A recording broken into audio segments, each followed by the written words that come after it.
Nous avons tenu à organiser cette cérémonie que nous avons voulu sobre mais très solennelle avec nos deux équipes nationales représentatives qui étaient en compétition sur cette fin d'année 2019. D'abord les U20 qui nous sont rentrés avant-hier avec le titre de champion de la zone UFOA A, qui sont allés conquérir de haute lutte en Guinée face à des adversaires redoutables dont la Gambie qui détenait le titre, qu'ils ont éliminé en demi-finale, mais aussi le Mali qui nous avait battu en Coupe du Monde, en Coupe d'Afrique il y a quelques mois et que nous avons pu battre lors de cette finale.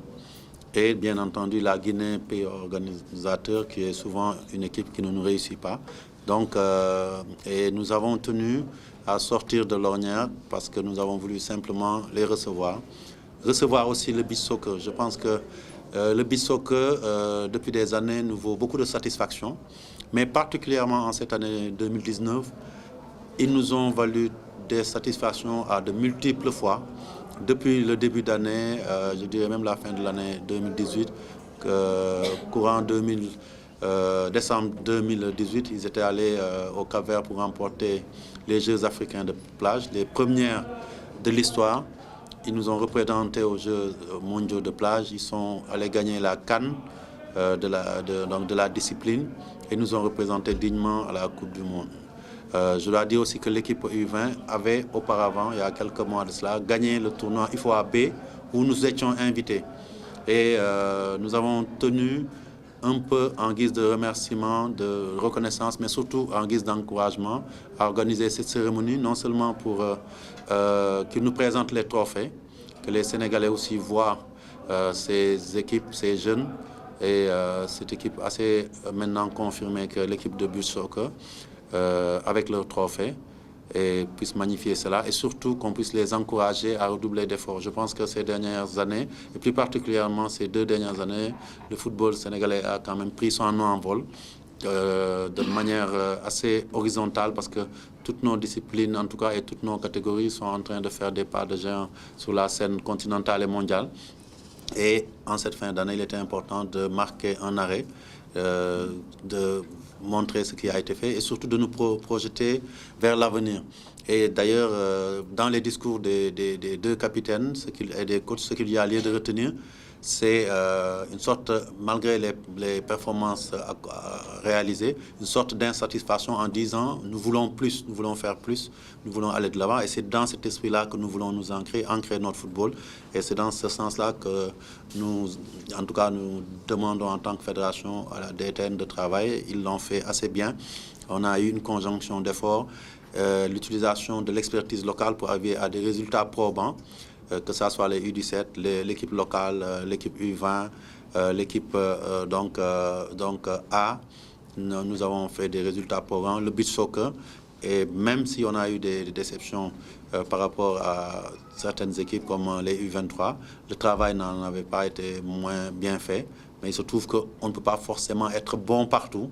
Et quand on prend sur 6 à 7 équipes, quand même, il y en a qu'un seul qui n'a pas pu faire des résultats, c'est-à-dire, et puis qu'il y a une seule compétition tous les 4 ans, c'est l'équipe U23. Donc je pense aujourd'hui que nous sommes sur la bonne voie. De la même manière pour l'équipe féminine, nous sommes sur les mêmes bases que les autres équipes, c'est-à-dire nous avons rajeuni l'équipe, nous sommes en train de travailler, la DTN a donc mis en place un staff pour pouvoir reconstruire à la base. Parce qu'aujourd'hui, on a compris les vertus du travail à la base et surtout du travail durable pour construire des équipes solides qui vont à la conquête du temps perdu d'abord, mais aussi du continent et du monde. Pour ce qui concerne l'équipe de beach soccer, chaque joueur a reçu 1 million de francs.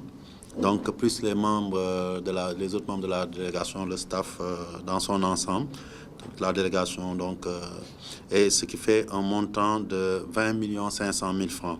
Pour l'équipe nationale U20 aussi, c'était une prime de victoire de 1 million de francs.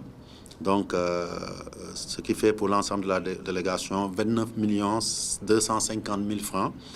Et pour les 2 équipes nationales, le total est de 49 750 000 francs. Donc à peu près presque 50 millions qui ont été débloqués en guise de prime. Parce qu'il s'agit aussi de les motiver, de leur montrer que la fédération à côté aussi de l'État, parce que ces films sont sortis par la fédération, mais il faut savoir qu'aujourd'hui, comme on dit en Wolof, feccu xale bu neexee waajur yi ñoo jàpp ci mbagg yi, l'État nous accompagne. Vous avez vu le directeur de cabinet du ministre à nos côtés, donc nous tenons aussi à les remercier le ministre, remercier le chef de l'État. Et en tout cas, c'est ce montant-là que nous avons mobilisé pour ces 2 tournois. Étant entendu qu'à chaque fois qu'une équipe nationale est sortie, nous avons maintenant pris l'habitude de les récompenser. Quand l'équipe locale a gagné le trophée UFOA, donc des nations à Dakar, ils ont reçu à peu près globalement 2 500 000 par personne. Donc ce qui montre aussi, en dehors des préparations qui sont beaucoup améliorées, parce qu'aujourd'hui nos équipes sont en permanence en regroupement, nous essayons de mettre en place des grilles de motivation assez fortes pour que nos joueurs puissent aller à la performance et quand ils font des résultats, qu'on puisse les récompenser à la hauteur de leur performance. Donc je pense qu'il fut un temps où l'État prenait tout en charge, que ce soit l'équipe A, les petites catégories, accompagnées aussi au niveau local. De plus en plus, c'est vrai, en ce qui concerne les autres catégories, je pense que le ministre l'a toujours lui-même répété, la fédération essaie quand même de jouer sa partition, d'être plus autonome. Et aussi, le DSC l'a dit tout à l'heure, nous travaillons avec l'État, je dirais, en partenariat. Et à chaque fois, on discute. Quand l'État peut faire, il fait. Quand il ne peut pas, nous faisons. Aujourd'hui, c'est vrai, la réalité, c'est que, en ce qui concerne les petites catégories, comme l'équipe locale, à la faveur aussi des moyens qui ont été mobilisés par les grandes compétitions comme les Coupes du Monde, les Coupes d'Afrique. Et si l'État n'avait pas accompagné dans ces Coupes du Monde, dans ces Coupes d'Afrique, on n'aurait pas engrangé ces montants qui nous permettent de le faire. Donc, je pense que nous mutualisons et quand nous faisons, c'est ce que j'ai dit tout à l'heure, j'estime que l'État fait. Mais bien entendu, aujourd'hui, nous, les 2 seuls points où nous attendons l'État qu'il puisse encore faire plus que ce qu'il fait actuellement, ils ont fait beaucoup, je les remercie pour ça, ces 2 aspects. Et bon, je pense que le programme est en place. C'est les infrastructures. On se plaît à le répéter. Aujourd'hui, il urge, justement par rapport aux bons résultats qui sont faits avec l'équipe A, avec les autres équipes, qu'on puisse retrouver nos stades d'antan, le stade Demba Diop, le stade Léopold Senghor, mais aussi que le programme que le président a prévu en vue des JOJ nous permette d'avoir encore beaucoup plus d'infrastructures. Et je pense que ça, c'est le premier point. Et l'appel aussi que je lance au chef de l'État, à ce niveau-là aussi, c'est que l'État puisse nous aider au niveau du football local, que ça soit en moyen direct à travers les ligues professionnelles, mais aussi la ligue amateur. Aujourd'hui, nous sommes en secteur qui est plein de vitalité, qui crée des emplois.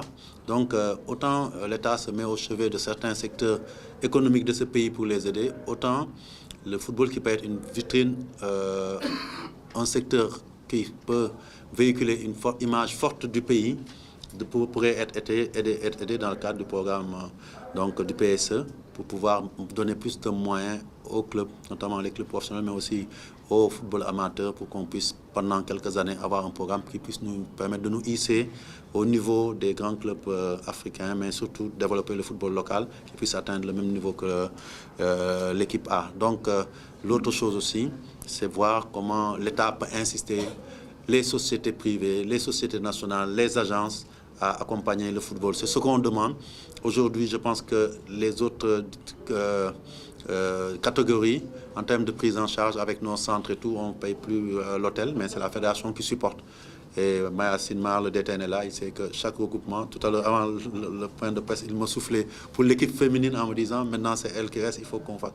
Chaque semaine, c'est au bas mot, 3 millions en termes de restauration seulement, mais après il y a tous les coûts induits de la prise en charge de nos centres.